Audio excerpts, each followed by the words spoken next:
Hello students, welcome to your economics lesson 2, people as resource, class ninth. Let's have an overview of the chapter people as resource.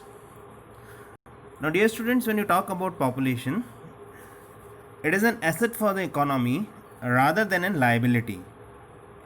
It becomes human capital when investments are made in the field of healthcare, training and education.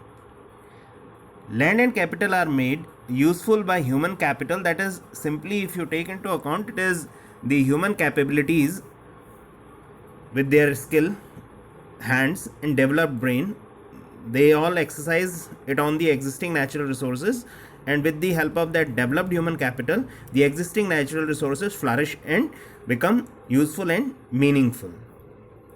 Further, that is why human capital is superior to other forms of capital which exist over the surface of earth. Now when you talk about the working population of a country and their existing productive skills and abilities are known as people as a resource. That is, you can simply say, if people are educated, they have got a skill and they have got abilities to work upon the existing natural resources, they are commonly termed as your human resource or people as resource. This productive nature of population has to develop, or it helps in developing the gross national product, that is GNP, of a country through its abilities. So it is also known as human resource. When the existing human resources or when the existing human resource is further developed by becoming more educated and healthy, we call it as basically the human capital formation. Now, the human capital, it is the stock of skills and productive knowledge which lies deep in the human beings.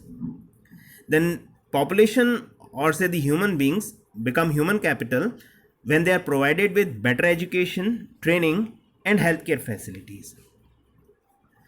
Dear students, in order to make a positive return or take a valuable output, we need to invest in human capital building, or simply say we need to invest on human beings for a secured future. That is, human capital, as I stated in the previous slide, is superior to other resources like land and physical capital, right, as it uses these capital and adds value to them. So investment in human capital, which is education and medical care, can give them returns in the upcoming future, and they may prosper in their life and be productive for themselves, for their family and for the country, and of course for the entire world. And it has been very clearly seen in some of the countries of the world where the investment in the field of human capital is done maximum. They are economically very sound. We have the example from the country Japan. They have invested a lot in resources, that is basically human resources, and although they do not have rich natural resource base, but still they are placed in the category of developed nations in the world, right? So investment in human capital building is must, and it is simply done through investing in the field of education, training and medical care, and it further yields a return just like investment in physical capital. Means simply, if you keep your money in your bank provides you interest on it. Similarly, if an individual is invested with better education, better healthcare facilities, so naturally he will be holding a very fine sharp brain and skilled hands and a physically very well developed body, so he would be productive in the upcoming times, right? And he will be an asset for the nation rather being a liability. Now let's see here what are the places where we need to invest. Now basically, if you take the existing activities, they are basically divided into three categories. Economic activities means anything which is related to earning. The economic activities refer to those activities of men and women and which are undertaken for monetary gains or to satisfy his or her wants. The activities of workers, farmers, shopkeepers, manufacturers, doctors, lawyers, taxi drivers, etc. fall under this category, and basically in the terms of economics we have categorized them into three groups. That is, first the primary sector activity, secondly the secondary sector activity, and the third one is your tertiary sector activities. Now when you talk about primary sector activities, it is all the activities which harvest or extract natural products from the earth or natural resources are classified in this category. These include agriculture, forestry, dairy farming, animal husbandry, fisheries, poultry farming, mining and quarrying. And you can simply say we are directly dependent on the natural resources, or we exploit the nature. Moving on to the second type of economic activity which we generally practice to make a living or to earn money is your secondary sector activity. Secondary sector activity is generally using the products which we obtain from the primary activities, or you simply say adding value to the materials which are obtained from the primary activities. That is, the activity say the resources what we pick from the primary sector and add value to them to produce the finished goods. Right? All manufacturing processes and construction activities are included in the secondary sector. Right? For example, wheat is produced by wheat farming is a primary activity, and when the same wheat is converted into biscuits in a biscuit factory, so we have picked with the activity of say secondary sector activity, right? Then moving on to the third type of economic activity, or say the third sector of economic activity is your tertiary sector economic activity. Well, when you talk about tertiary sector activity, here this sector is also commonly known as your service sector. So all the activities which support the primary and secondary sector are classified in this category. These include your transportation, trade, communication, sales and services, education, health, tourism, banking, insurance, legal services, government jobs, and so on. As I said that they support primary and secondary sector. If we just want to establish a relation, because see, if somebody has produced say raw material for say cotton textile factory is your cotton, so cotton is an product from the primary activity, and your basically a industry which is processing that simple cotton ball into yarn and then finally to a fabric is part of your secondary activity. But to get the raw material from the fields to the factory and then taking the finished product from the factories to the market or for consumption, we require a intermediary link, and that link is basically your service, and that service is being provided by transportation, right? So hope it is clear to you. There are basically three sectors of economical activities which generally people opt for to earn a living or to gain to earn some monetary gains. Fine. So primary sector, secondary sector, and your tertiary sector. Now when you talk into this these market activities or say economic activities, they have been divided into two parts. We classify them as marketing activities and non-marketing activities, right? When you talk about marketing activities, these activities involve your remuneration to the person who perform any activity for pay or profit. Example is production of goods and services, including government services. So in simple words, when you talk about marketing activities, it is the activity which involves remuneration to the person who performs an activity for pay or profit. Example, production of goods and services plus your government services.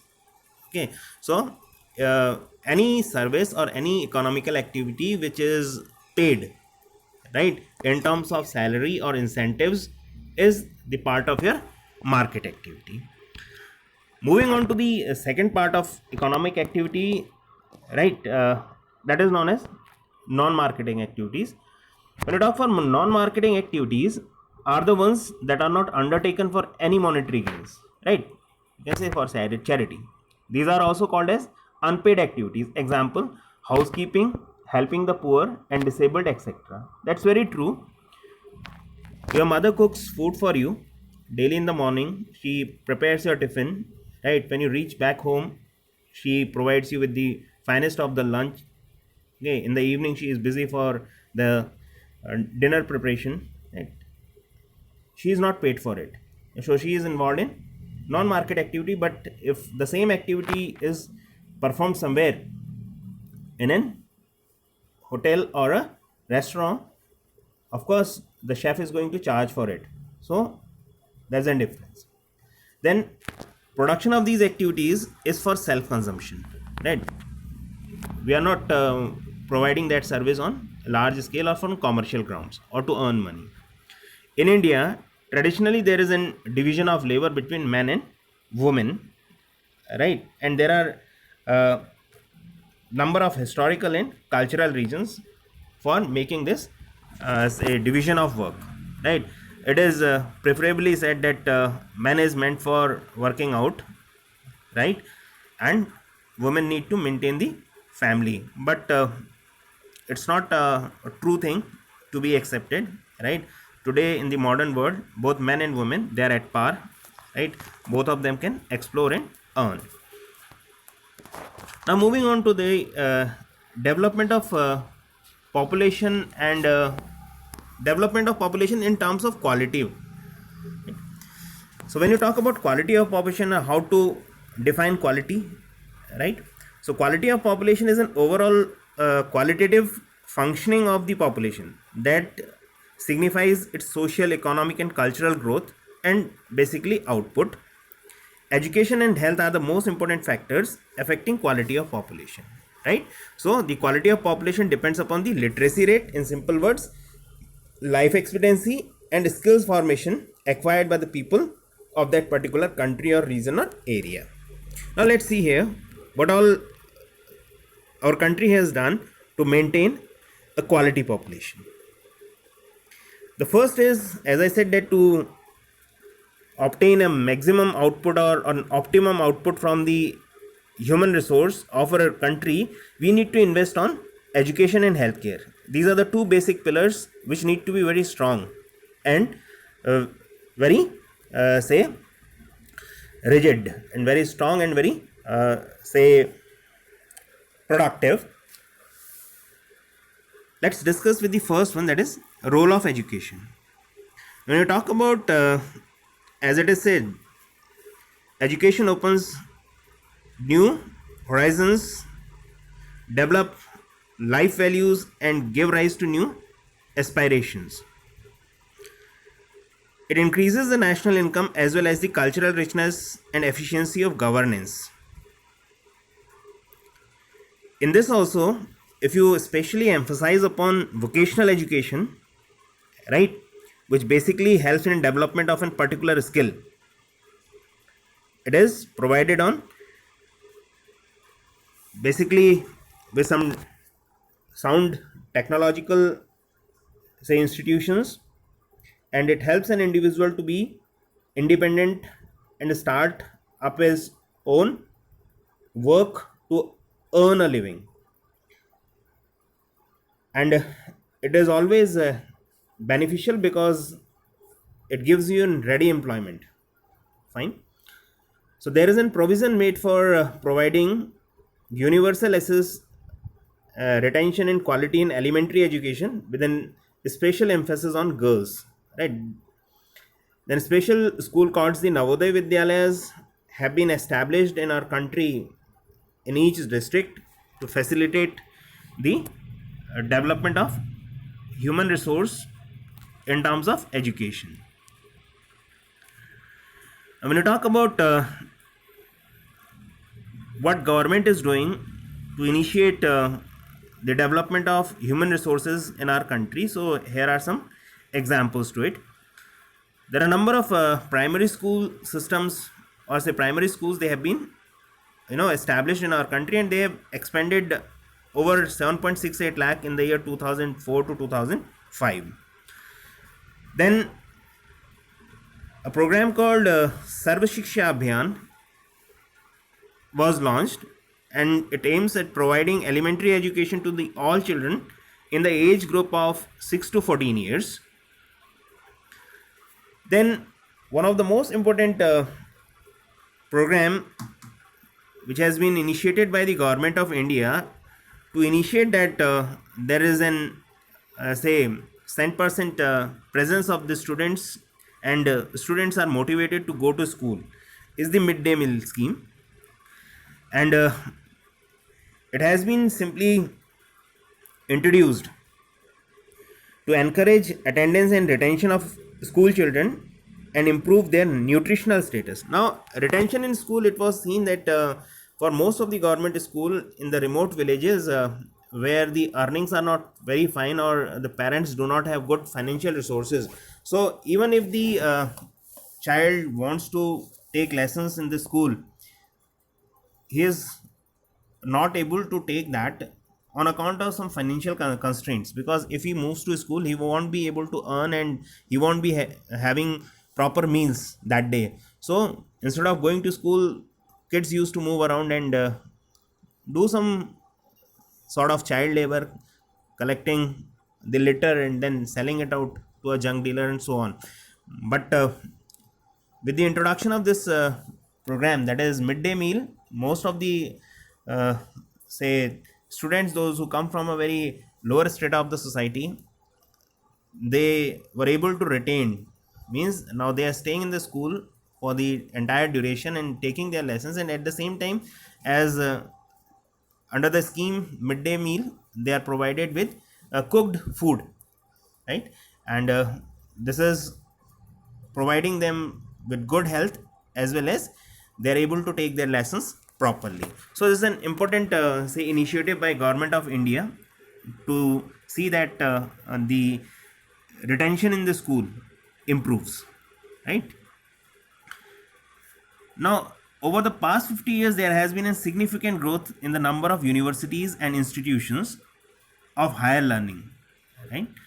And in these specialized areas, under the 12th 5-year plan, it was decided to increase the enrollment in the higher education of the 18 to 23 year age group to 25.2% by the year 2017-18, and to reach the target of 30% by 2020-21.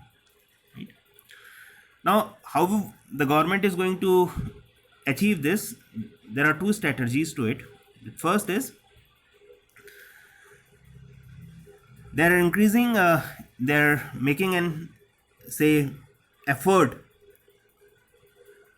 to increase SS quality, adoption of state specific curriculum modification, then giving vocational education and networking on the use of information technology. Second is distance education, as well as convergence of formal and non-formal, distant and IT education institutions together to hold a collective outcome. Now, moving on to the second pillar for human development and growth, or say the development of human resource in a region, is their health. As it is rightly said, students, health is wealth, right?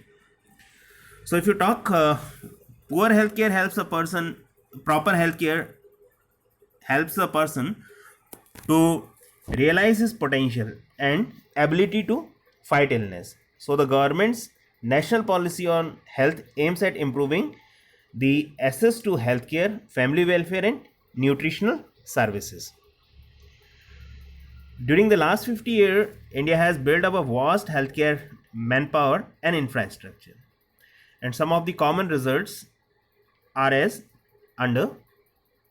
For instance, the life expectancy at the time of birth in India rose from 37.2 years in the year 51 to 68.3 years in the year 2014.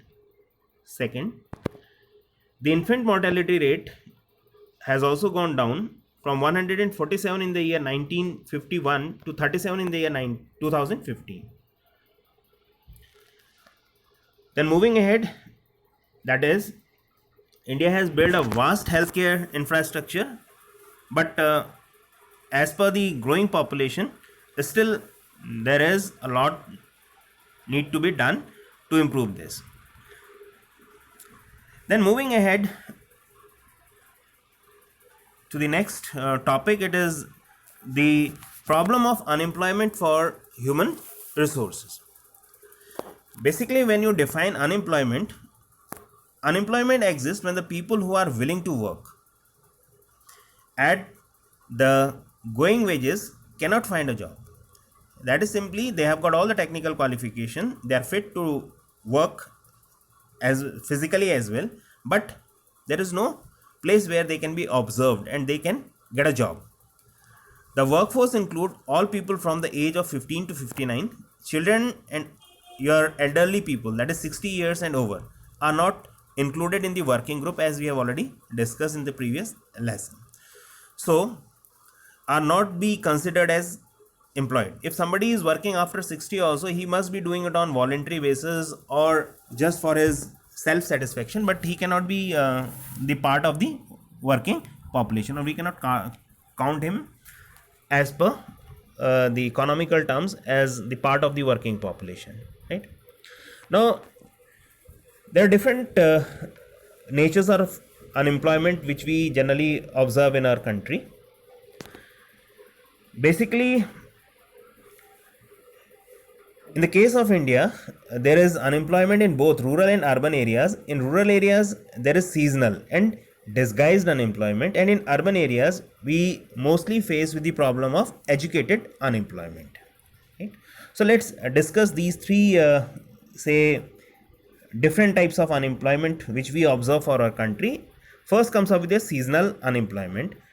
Dear students, seasonal unemployment, as the word seasonal, right? So unemployment for a particular period of time within a year.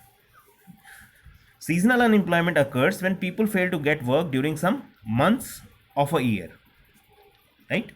That is, people, basically those who are dependent on agriculture or say the farm laborers, usually face this kind of problem. It's very simple. Suppose we are planting, or say we are on with the kharif season, and we have already planted the paddy crops.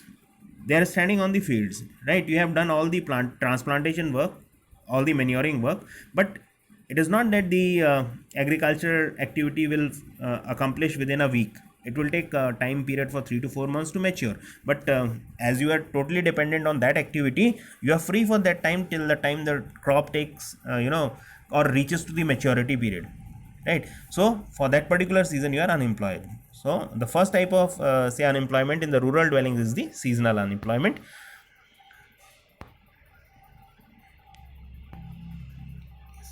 Then moving on to the second category of unemployment is a disguised unemployment, right? Now what happens here under disguised unemployment is again it is seen in the rural dwellings, right? You will notice that all the people appear to be employed, but the work requires little number of persons. The unemployment is disguised. For example, a small farmer's entire family is working on his plot, although all may not be required to do so. Let's understand it with more simple example. Suppose a farmer is there and he have got say 6 members in his family, right?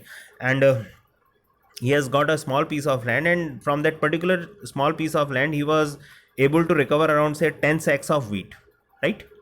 And in that particular farm, all 6 of them are employed. Right now, if you remove even say 4 out of those 6, the production is not going to change, right? So in general sense, what you observe, that all 6 of them are working in that field to give you the production, or they are employed, but in real sense they are not employed, right? The output of the field is not increasing. So this type of employment, or say unemployment, is commonly marked as your disguised unemployment, right? So disguised unemployment refers to a situation where in the number of workers in a job is more than actually required to do that job, right? The extra number of workers are disguisedly unemployed. Then moving on to the third type of unemployment, which is commonly seen in the urban areas, is your educated unemployment. Now in urban areas, many people, or say basically the young people with matriculation or say graduation and their post graduation degrees, they are not able to find job. This situation leads to educated unemployment, right? And a paradoxical manpower situation is observed when surplus of manpower in certain categories coexist with shortage of manpower in others, right? So that's very simple. You may find it got plenty of engineers working together, right, or fighting for a single job, right? In that also you've got a better choice who is more technologically sound and who has got best of the skills, and the degrees will be observed, right? So this is there. The situation leads a very crucial time for the people, those who are educationally very sound, right? So we have discussed with three types of unemployment. One is seasonal unemployment, second is disguised unemployment, and third one is your educated unemployment. First two types of unemployment are seen in the villages, whereas the third one is seen in the cities. Now of course, as education is a situation, say unemployment is a situation where a fellow is not earning and he is simply sitting idle, right? So it's going to affect, right? So unemployment has harmful impact on the overall growth of the economy. Increase in unemployment is an indicator of a depressed economy, because then they will be simply eating the resources, they won't be involved in production. It also wastes the resources which could have been gainfully utilized. So unemployment basically affects the economy in the following ways. Unemployment leads to the waste of manpower resource. People who can be an asset for the economy turn into a liability. In simple words, people those who could have been productive, right, those who would have added something for country's development, they simply sit idle and they are in pressure on the working population. Then second is unemployment tends to increase the economic overload, that is dependence of unemployed on the working population. Third, unemployment may lead to increase in social unrest and tensions. It may also affect the quality of life of an individual as well as for the society, right, is also adversely affected. Then inability of educated people willing to work to find gainful employment implies a great social waste. Then unemployment tends to increase economic overload. Then there is a general decline in the health status, right? And finally, when people do not get a suitable job after obtaining all sort of say essentials for it, so they do not have interest for studies, right? So there is a general decline in the health status and the rising withdrawal from the school system, right? So altogether it is going to put in pressure on the economy, and the youth which could have been an asset turns out to be a liability, and it adversely affects the economy of the nation, right? Now if you do not have say opportunities in one field of your economical output, or you say you have lack of jobs, right, in your primary or say secondary or tertiary sector, so what we must do to encourage say options for job where people can be employed, right? So let us discuss with some of the labor observing sectors of economy. Now although agriculture is the most labor observing sector of the economy, but employment in this sector has declined because of disguised unemployment. The surplus people have moved to work in secondary and tertiary sector. Then small scale manufacturing observes most of the labor in the secondary sector, New employment opportunities are emerging in tertiary sector in IT, biotechnology, call centers, and other services. Now, hope all you enjoyed the lesson. Thank you for giving me a patient listening.